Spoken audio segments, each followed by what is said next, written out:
Chapter 17. The Divisions of Faith. Arjuna said, "O Krishna, what is the situation of one who does not follow the principles of Scripture, but worships according to his own imagination?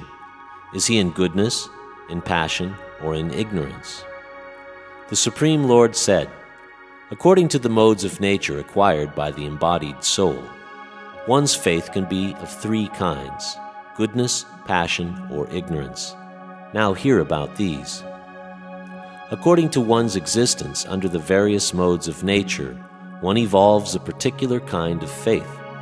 The living being is said to be of a particular faith according to the modes he has acquired. Men in the mode of goodness worship the demigods. Those in the mode of passion worship the demons. And those in the mode of ignorance worship ghosts and spirits. Those who undergo severe austerities and penances not recommended in the Scriptures, performing them out of pride, egotism, lust, and attachment, who are impelled by passion and who torture their bodily organs, as well as the supersoul dwelling within, are to be known as demons. Even food, of which all partake, is of three kinds, according to the three modes of material nature. The same is true of sacrifice, austerities, and charity. Listen, and I shall tell you of the distinctions of these. Food in the mode of goodness increases the duration of life, purify one's existence, and gives strength, health, happiness, and satisfaction.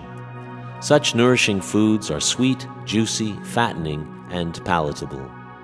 Foods that are too bitter, too sour, salty, pungent, dry, and hot are liked by people in the modes of passion. Such foods cause pain, distress, and disease. Food cooked more than 3 hours before being eaten, which is tasteless, stale, putrid, decomposed, and unclean, is food liked by people in the mode of ignorance. Of sacrifices, that sacrifice performed according to duty and to scriptural rules, and with no expectation of reward, is of the nature of goodness. But that sacrifice performed for some material end or benefit or performed ostentatiously out of pride is of the nature of passion, O chief of the Bharatas. And that sacrifice performed in defiance of scriptural injunctions, in which no spiritual food is distributed, no hymns are chanted, and no remunerations are made to the priests, and which is faithless, that sacrifice is of the nature of ignorance. The austerity of the body consists in this: worship of the Supreme Lord, the Brahmanas, the spiritual master, and superiors like the father and mother. Cleanliness, simplicity, celibacy, and non-violence are also austerities of the body. Austerity of speech consists in speaking truthfully and beneficially and avoiding speech that offends. One should also recite the Vedas regularly. And serenity, simplicity, gravity, self-control, and purity of thought are the austerities of the mind. This threefold austerity, practiced by men whose aim is not to benefit themselves materially, but to please the Supreme, is of the nature of goodness. Those ostentatious penances and austerities which are performed in order to gain respect, honor, and reverence are said to be in the mode of passion. They are neither stable nor permanent. And those penances and austerities which are performed foolishly by means of obstinate self-torture or to destroy or injure others are said to be in the mode of ignorance. That gift which is given out of duty, at the proper time and place, to a worthy person and without expectation of return, is considered to be charity in the mode of goodness. But charity performed with the expectation of some return, or with a desire for fruit of results, or in a grudging mood, is said to be charity in the mode of passion.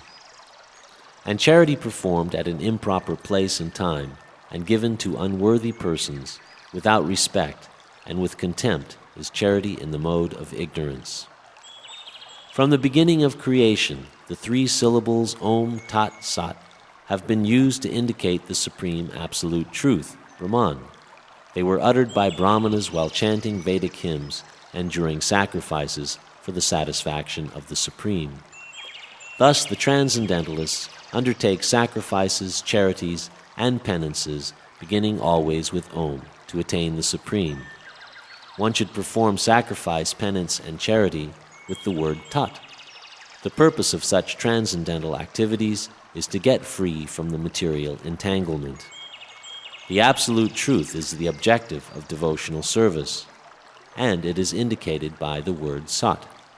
These works of sacrifice, of penance, and of charity, true to the absolute nature, are performed to please the Supreme Person, O son of Pritha.